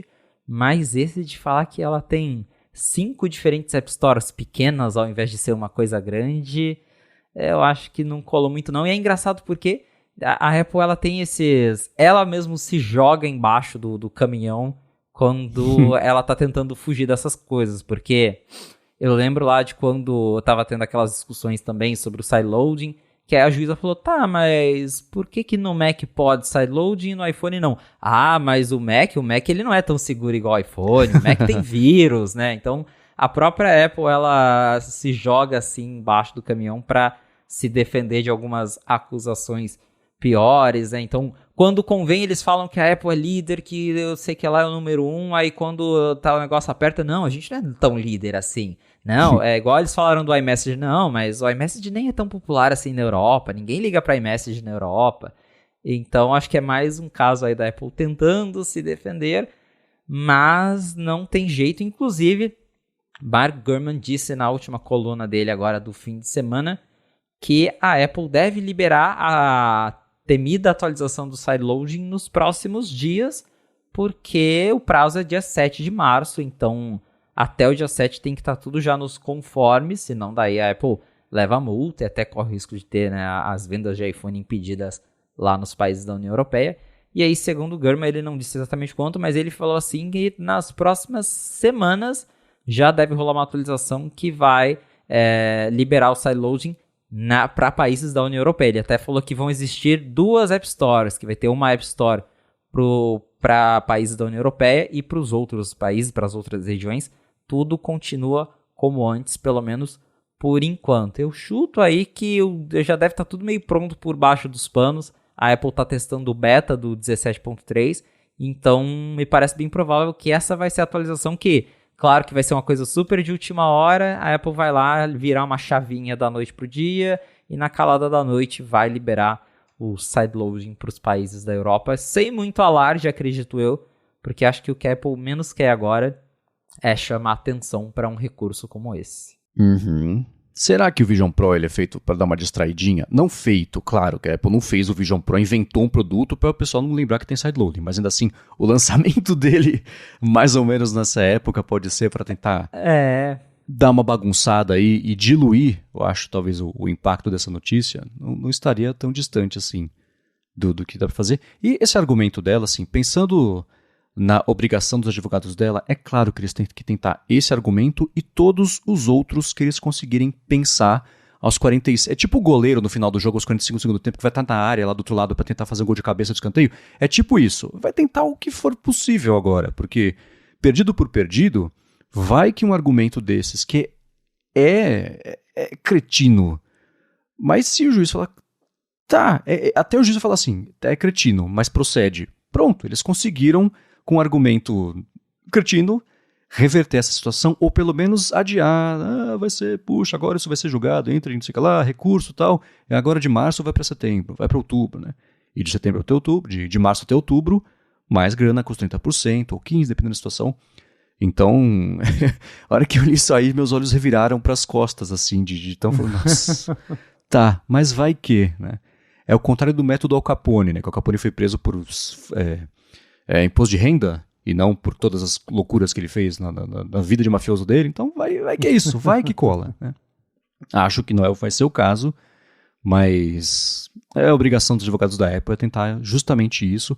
E se esse não colar, fala, poxa, veja bem, não é um monopólio para pessoas cujo nome começa com a letra F. Vamos ver, talvez seja isso, né? Então eles vão seguir tentando, mas que engraçado é. Com certeza. Bom, você falou sobre o Gurman agora, e ele no último fim de semana dedicou quase inteira a newsletter dele a dar detalhes que ele recebeu, parece que de fontes que já estão bem por dentro aí de como é que vai ser o esquema de teste e venda do Vision Pro quando começarem as vendas lá fora, né, que vão ser no dia 2 de fevereiro, e detalhou tanto a parte de estoque, de expectativa, o processo de teste mesmo, da demonstração lá, que parece que vai ser tipo 25 minutos até, pode durar um teste do Vision Pro, até mesmo a parte de venda, empacotar ali na hora para a galera poder levar para casa. Por onde você quer começar a falar sobre isso, que tem bastante detalhe interessante. Tem muita coisa que ele compartilhou aí. O Vision Pro tá chegando, né? Dia 2 de fevereiro já vai estar disponível nas lojas lá dos Estados Unidos. A Apple diz que vai ter em todas as lojas, sem exceção. Então não vai ser exclusivo para as flagships dele. A ideia é ter em todas as Apple Stores lá dos Estados Unidos. E a preparação, né, está a todo vapor. O Gurman revelou aí vários detalhes. Primeiro que tem essa história da demo de 25 minutos, porque dá para ver que é um produto muito complexo. Ele até... O Gurman citou o Apple Watch, porque quando a Apple lançou o Apple Watch, ele era mais diferente do que o iPhone, que, sei lá, você deixa um iPhone lá na mesa, a pessoa vai lá, pega com a mão, mexe e aí... Enfim, não precisa ter um vendedor ensinando, a menos que a pessoa chame alguém, não fica um vendedor lá te ensinando a mexer no iPhone. Nem na primeira versão tinha isso. Era um negócio meio, né, autoexplicatório. Agora, com o Apple Watch já foi um pouco mais diferente, porque é um relógio. Então, tinha lá o vendedor que te perguntava qual era o tamanho, media seu pulso, aí ele te dava uma pulseira do tamanho certo para você experimentar, para você colocar no seu pulso, ver qual modelo você gostava mais. Ainda assim, era uma coisa meio rápida, porque também tinha lá a mesa com os Apple Watch para você ficar mexendo no sistema, e aí você só ia pro vendedor mesmo para escolher essa parte de tamanho e resolver se ia comprar ou não. Com o Vision Pro o negócio vai ser bem mais complexo, porque o Gurman falou que vai ter essa demo de 25 minutos para você conhecer o aparelho, e esse tempo não tá contando a parte em que você mede cabeça, faz todo aquele rolê que precisa para determinar o tamanho lá da cinta de cabeça, do encaixe para os olhos, para não vazar luz, da lente de grau. Então, o Gurman falou que basicamente você vai chegar na Apple Store, vai falar que você quer testar o Vision Pro, vai vir o funcionário, ele vai usar o iPhone com o mesmo esquema que vai ter lá no aplicativo da Apple Store para você comprar, que você tem que escanear a sua cabeça com o Face ID para você obter as medidas certas. Vai ter o funcionário, ele vai escanear, e aí ele vai determinar qual que é o tamanho certo, vai pegar lá, vai montar, né, o kit do Vision, porque ele é bem modular pelo jeito. Então, o cara vai lá, vai abrir a gavetinha, vai pegar a pulseira, a cinta, né, do tamanho certo, vai fazer o teste ali na hora para ver se você precisa de lente de grau para usar, ele já vai colocar uma lente no seu Vision Pro. Aí acho que só nesse processo já vai alguns minutos. E aí mais a demo de 25 minutos, que pelo que eu entendi, é uma demo bem parecida com a que eles mostraram para os jornalistas que puderam usar o Vision Pro lá no Apple Park, quando foi anunciado na WWDC, que vai mostrar umas fotos, vai mostrar uns vídeos, vai falar para assistir, né, alguma coisa lá no Apple TV Plus, vai ensinar a usar os controles. É um negócio muito mais complexo, que realmente é um produto que você precisa ver para entender como ele funciona, porque você só olhando de fora, por mais que, enfim, tenha, né, os vídeos que a Apple faz, a gente não consegue nem ter noção direito de como exatamente é usar um negócio desses. Você realmente precisa ir lá na loja para, enfim, sentir a experiência de imersão ali, você mesmo, pessoalmente. Então, A Apple tá fazendo esse esforço. Inclusive, eu achei muito engraçado uma foto que o Gurman postou, acho que no Twitter dele, que a Apple literalmente colocou um armarinho, assim, com gaveta solto, assim, no meio da Apple Store, que é lá que vai ficar esse monte de tralha do Vision Pro, lente, cintas de tamanho diferente. Aí você vai chegar lá e o funcionário vai abrir ali as gavetas e vai ter esse monte de coisa. Eu achei meio feio isso, eu espero que seja temporário, espero que no futuro, talvez, quando a Apple, né, tiver mais tempo para se planejar, ela vai fazer um espaço mais dedicado pro Vision Pro. Imagino que daí vai ter talvez não uma salinha, mas que ela vai arrumar um canto do Vision Pro, porque nesse momento parece que vai ser tudo meio improvisado ali no meio da loja mesmo. Então, estou curioso para ver como é que vai ser essa experiência, porém, é um produto bem diferente para a Apple vender de qualquer outra coisa que ela já vendeu até hoje. Ele tem, assim, no começo da newsletter dele, ele fala uma coisa que eu achei estranha, que ele fala assim, diferente de como a Apple teve no caso do iPhone, do iPad, do Apple Watch, essa é a primeira vez que ela vai ter que trabalhar, se esforçar para vender alguma coisa. Isso eu concordo. Mas aí ele fala assim, veja o iPhone. O iPhone foi um sucesso desde o começo. O iPad foi um sucesso desde o começo. Não, o iPad, quer dizer, ele apanha até hoje, mas no começo ele foi mal recebido, era interessante, beleza, mas ninguém vai comprar. Pra que serve? Por que eu vou comprar um negócio desse? Né? Eu lembro que até na biografia do Jobs, lá do Walter Isaacson, ele fala que o Jobs, depois da apresentação, ficou deprimido, porque ele achava que as pessoas iam adorar, e não foi isso, né? Que a apresentação foi meio flopada, assim, né? O Apple Watch, menos até, mas também foi a mesma coisa, porque ele tinha o mesmo problema. Você, para entender o uso, para ver a vantagem, o benefício, de verdade, você entender mesmo dentro de você tem que usar. Que é a mesma coisa com as caixinhas inteligentes, né?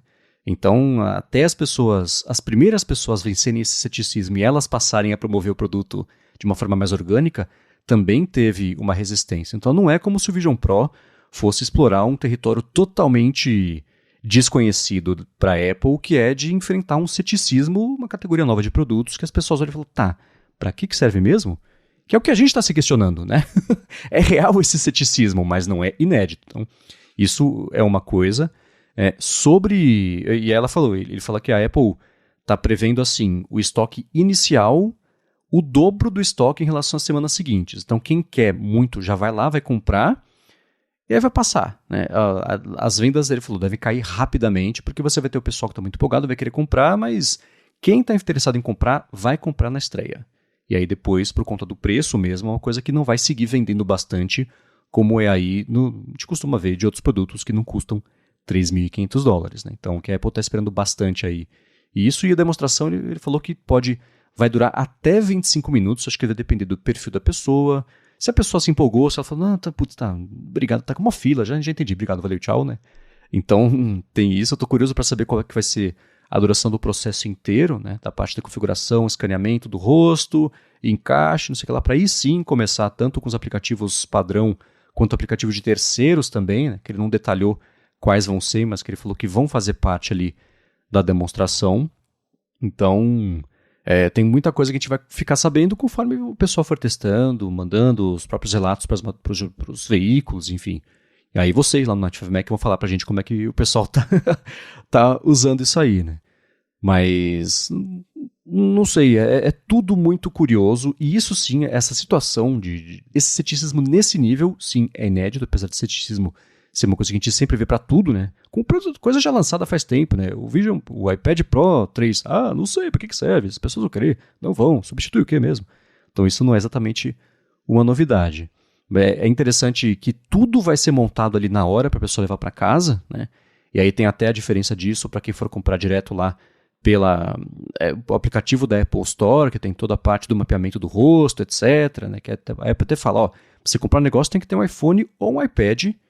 O que assim, qual a porcentagem de pessoas que tem a grana na agulha lá para comprar por $3.500 um Vision Pro e que não vai ter ou um iPhone ou um iPad, né? Então, acho que tem um overlap grande aí, não é exatamente uma coisa anticompetitiva, mas é interessante ver quantas etapas estão envolvidas para finalmente a pessoa chegar no fim ali do pedido e poder ou receber em casa ou levar lá da loja, incluindo, se for no caso de óculos, uma prescrição válida de grau e etc, porque a última coisa que a Apple quer é com alguém com uma prescrição velha compra o negócio e fala, meu Deus, a Apple me cegou, processa, né? Que a gente sabe que vai acontecer. Então, mesmo assim, ela vai se precaver o quanto ela puder aí, porque, enfim, né? A gente sabe que tem caso assim. O que é irônico pro país que vende óculos de grau no mercado e na farmácia, né? Quando eu descobri que isso existe nos Estados Unidos, eu falei, gente... Mas sim, a Apple com certeza não quer ser processada por isso, então ela vai verificar as receitas. Acho que a grande questão que diferencia o Vision Pro dos outros produtos é realmente o preço, porque o que a gente já comentou várias vezes aqui, o Apple Watch, né, custava, ou custa até hoje, mas ali por volta de $300, $400 no modelo inicial, o iPad também custava mais ou menos isso. Então, acho que é mais fácil você dar uma chance para um negócio de $300, $400, você vai lá e fala, tá, vou dar uma chance. Se eu não gostar, sei lá, vendo depois, dou pra alguém. E agora você comprar um negócio de $3.500 pra dar uma chance é mais difícil. Então, até por isso, a demo vai ser mais longa, vai ser mais detalhada, porque realmente a pessoa precisa ter a experiência ali na loja. A Apple vai tentar fazer com que a pessoa veja coisas super legais para se sentir convencida de que ela tá gastando em algo que vai valer a pena, né? Não é algo que a pessoa vai chegar na loja, vai dar uma olhadinha e falar, tá, acho que eu vou levar isso aí para ver. Né? Então, MV2. MV2 aí. Então até o Gurman fala que a Apple vai mostrar fotos e vídeos em 3D, vai ter aquele famoso vídeo lá do aniversário que o pessoal achou meio cringe. Ele fala também que a Apple tem um formato proprietário para filmes 3D, que é super imersivo e umas coisas assim. Então, ela vai tentar fazer essa demo ser incrível, né? Uma meia hora ali para a pessoa realmente interagir, se sentir à vontade com o aparelho, porque é um negócio bem caro, então ela vai realmente ter que convencer as pessoas, que é isso, né? Ela vai ter que precisar de um esforcinho a mais para convencer ali de que aquele negócio é legal, de que vale a pena gastar $3.500 naquilo, porque é bem diferente do Apple Watch, que é bem mais baratinho, você chega ali e se você se arrepender, ok, foram $300, não 3.500, né?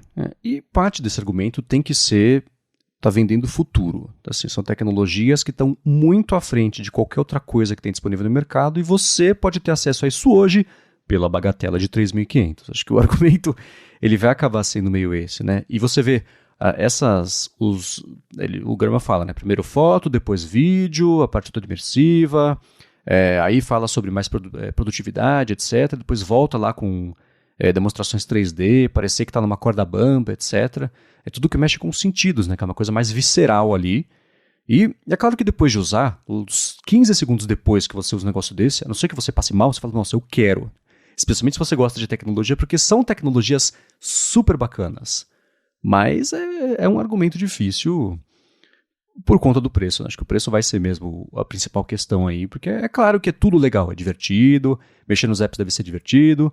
O teclado eu não sei, a gente já fala sobre o teclado, mas tirando isso, todo o resto é interessante. Então, conforme a gente for vendo o pessoal fazer os testes, falando pra gente como é que se sentiram, né? Mais ou menos como foi com o Tassius Veloso. Abraço pra ele quando ele participou aqui, que ele foi lá no evento, fez a demonstração, né? Comentou ali as sensações que ele teve. Quanto mais e mais gente falar sobre isso, dá para ter um termômetro sobre é interessante, mas é um brinquedinho, ou é interessante, eu queria, mas é muito caro, ou interessante, eu queria, gostei e comprei mesmo sendo caro, porque mó legal, né? Acho que vai ser esse mais ou menos o espectro aí de reações do pessoal com o teste, né? Logo logo nós teremos as respostas, que em breve a Apple já deve mandar aí para os jornalistas, então o lançamento é dia 2, até o final do mês já deve cair o embargo aí pra gente ter os primeiros reviews. Claro que serão reviews bem controlados, porque daí a Apple que tá mandando, então tem toda aquela coisa, mas aí a gente já vai ter uma ideia melhor de como que o Vision Pro funciona, como que ele convence as pessoas. E tem aí, né, alguns detalhezinhos que a gente vem descobrindo justamente por conta desse lançamento se aproximando, então já tem mais pessoas com o Vision Pro em mãos e o Gurman mesmo comentou que na coluna dele, se eu não me engano, ou se foi numa matéria, eu não lembro ao certo, mas ele falou que os funcionários das lojas têm reclamado que o negócio é muito pesado, por exemplo, que por conta deles estarem fazendo treinamento, eles estão usando por períodos longos, assim, às vezes mais de 1 hora por conta do treinamento, e aí os funcionários dizem que eles se incomodam tanto com o peso do Vision Pro usando, né, por bastante tempo. Até por isso acho que a Apple fez aquela cinta diferente que passa por cima da cabeça, porque daí acho que ela distribui melhor o peso.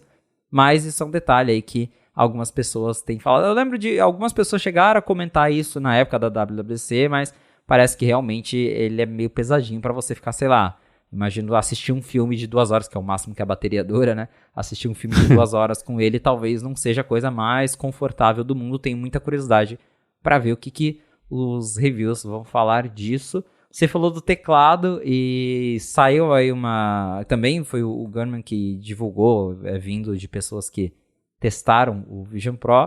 O pessoal falou que ele tem aquele teclado virtual, flutuante, que você consegue digitar, mas parece que a experiência não vai ser das melhores porque ele não consegue reconhecer se você digitar rápido. Então, o Gurman até falou que você tem que digitar como se você estivesse ali, como você digita quando está aprendendo a digitar, sei lá, no computador ou no celular, que você tem que ficar apertando ali catando uma tecla milho por vez. Exatamente, catando milho ali com o indicador, porque se você tentar digitar rápido nesse teclado virtual do Vision Pro, não funciona. Então, quem sabe no futuro eles consigam melhorar isso, mas nesse momento o teclado está ali realmente só para você usar para uma coisa ou outra, não para fazer textão nele, mas sei lá, vai fazer uma busca e se digita ali, até porque eu odeio usar recurso digitado, nunca funciona direito para as coisas que eu quero, então é um negócio que eu nunca uso e o teclado tá ali para isso, mas não vai servir para você, sei lá, fazer um documento, trabalhar de fato. Aí a recomendação, até a Apple mostra nos vídeos, né, a recomendação é você ligar um teclado sem fio da Apple ou usar ali e ligar o seu Mac junto com o Vision Pro para daí fazer trabalhos mais longos. E isso do teclado virtual emenda em uma outra matéria que eu publiquei lá no 95Mac nessa última semana, que a gente fez uma matéria mostrando ali screenshots do Keynote, do aplicativo Keynote da Apple, e ele é o único aplicativo da Apple com versão para o Vision OS. Acho que o que já indica, por exemplo, que não vai ter Pages por enquanto para o Apple Vision Pro.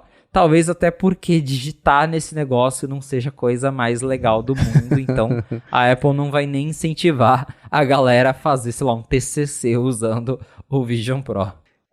É curioso porque na demonstração do Vision Pro, você entra lá no apple.com/vision/pro, tem lá o primeiro destaque, com a mulher usando o Vision Pro, aí tem o segundo videozinho que é a homenagem à cena homenagem ou cópia, dependendo do seu nível de ceticismo, a cena lá do Ready Player One. Logo em seguida, você tem já a mulher, ela está consumindo, na verdade, um texto do Los Angeles Times, entra lá numa tela cheia de coisa, e você vê que nenhum deles tem mesmo a produção de textos compridos, né? Ela está lendo o texto comprido, beleza, é como qualquer tipo de conteúdo, mas você tem depois, a pessoa está vendo o e-mail, está vendo ali uma interface, essa construção mesmo de coisas maiores não rola. Apesar de que, tem o lance mesmo de você poder usar um teclado Bluetooth, ok. Mas isso que você ou tem que digitar com o indicador, ou tem que fazer movimento de pinça em cada tecla para você escrever o que você quer, eu achei engraçada essa ideia. Apesar de que para algumas pessoas escrever menos seria uma vantagem, né? Mas ainda assim, não sei se é isso. Esse é o problema que o Vision Pro vai conseguir resolver para o resto da humanidade. Mas a parte acho que conforme forem passando os dias, a gente vai saber ainda mais quais aplicativos estão ajustados para o Vision Pro, quais estão sendo, né? Tanto de terceiro quanto da Apple.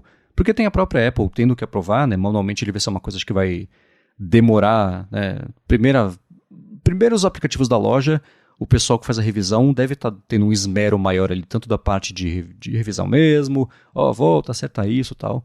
Então, tirando o Google, que a gente sabe que não é, e o Instagram, né? Que sabe que não são exatamente prioridade lá para as empresas ajustarem aplicativos, né? Quando sai coisa para iPad, por exemplo, o Google é o último aplicativo de empresa que faz ajuste, são os aplicativos do Google, né? Então, sei lá, pouca esperança, mas vai ser legal ver não só quais aplicativos vão pintar, mas também como é que cada um adaptou o uso, o flow ali de trabalho para tirar proveito do Vision Pro. Isso eu estou bem curioso, como o designer dormente que existe em mim, como é que vai ser o pessoal achar essas soluções aí. Bem curioso para ver, né, o que vai ter de apps, mas me chamou bem a atenção isso justamente pelo menos a Apple até agora, claro que temos aí alguns dias, né, tem aí quase 3 semanas até o lançamento do oficial, então alguma coisa ainda pode surgir, mas pelo que a gente investigou até agora, só o Keynote mesmo que a Apple adaptou pro Vision OS. Inclusive, se você, como você comentou, você abre lá o site da Apple e assiste aos vídeos do Vision Pro, o único aplicativo de terceira não, mas o único aplicativo que não é dos padrões, que já vem instalados no sistema da Apple, que eles mostram é o Keynote. Então, não tem Pages, ainda não tem Numbers, não tem iMovie, não tem Final Cut, não tem nada da Apple. Achei bem curioso eles terem, né, o Keynote, eu acho até que faz sentido eles terem escolhido como app principal para demonstrar o primeiro app, mas tá aí, né, nem a própria Apple conseguiu mostrar muito mais ali do que o que já tem pré-instalado por padrão no sistema. Então estou curioso para ver o que vem não só da Apple, mas quais grandes desenvolvedores atualizaram seus aplicativos para rodar no Vision Pro, porque ter apps vai contar bastante para o sucesso desse negócio também. Sem dúvida.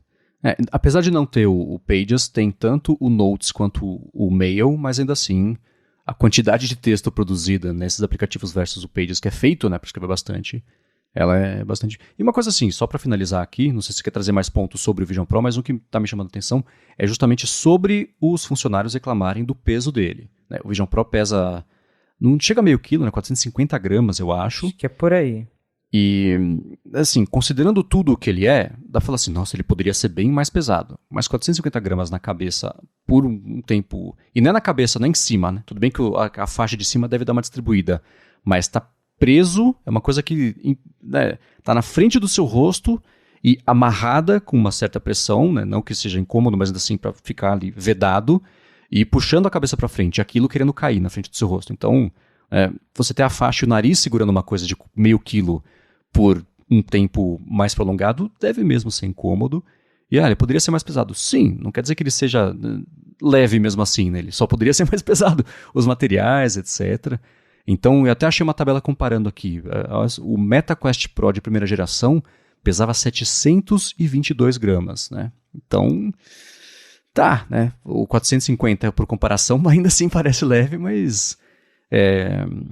não sei, acho que essa faixa da cabeça... E essa que passa por cima, achei meio feinha, por comparação com a grande, a bonitona, ela é né? estranha mesmo. Então, ela é... Não que seja uma gambiarra, mas... Uma ganhou mais amor que a outra na hora de fazer ali, né? Acho que vai, putz, tem que fazer, então tá bom, vocês querem? Eu faço, vocês vão ver só, né? Então, não sei, acho que o pessoal vai acabar usando ela mais pra quem for usar por muito tempo, né? Uma vez ou outra, beleza. Mas, tá aí, falta pouco. As vendas começam nessa sexta-feira, agora dia 19 de junho. De junho, ó, tô louco, de janeiro. E as vendas mesmo aí no dia 2, com as demonstrações também. Invejo quem estará nos Estados Unidos a partir do dia 2 para poder fazer esse teste. Mas quem sabe dá pra gente contar com vocês que vão testar. Vocês contam pra gente como é que foi. Exatamente, contem pra gente, porque até isso aqui chegar no Brasil vai levar alguns anos, provavelmente. Vai. Muito bem, para achar os links do que a gente comentou, vai em gigahertz.fm/afonte/82 ou dá mais piada nas notas aqui do episódio. Obrigado, como sempre, a ExpressVPN pelo patrocínio, a vocês que apoiam a gente deixando reviews, avaliações que ajudam o A Fonte a chegar mais longe para mais pessoas, vocês que mandam feedback em gigahertz.fm/feedback, e a você, Felipe, por mais uma semana nos ajudar a entender o que está rolando lá em Cupertino. Valeu, Marcos, e obrigado, audiência, por ter ficado com a gente até o final de mais um episódio do A Fonte. Se você quiser me encontrar nas redes sociais pra gente bater um papo, é só me procurar no @felipe.exposito lá no Instagram e no Threads. Boa, sou MVC Mendes nessas redes, apresento área de trabalho e área de transferência aqui na Gigahertz e o Hipster Fora de Controle para a Lura, e escrevo todo sábado para o Mac Magazine. Nesse último sábado, reações e pensamentos sobre o Rabbit R1, que se você não conhece, passa por lá que você vai conhecer. Obrigado mais uma vez pela audiência de vocês e a gente volta na segunda que vem. Um abraço e até a próxima.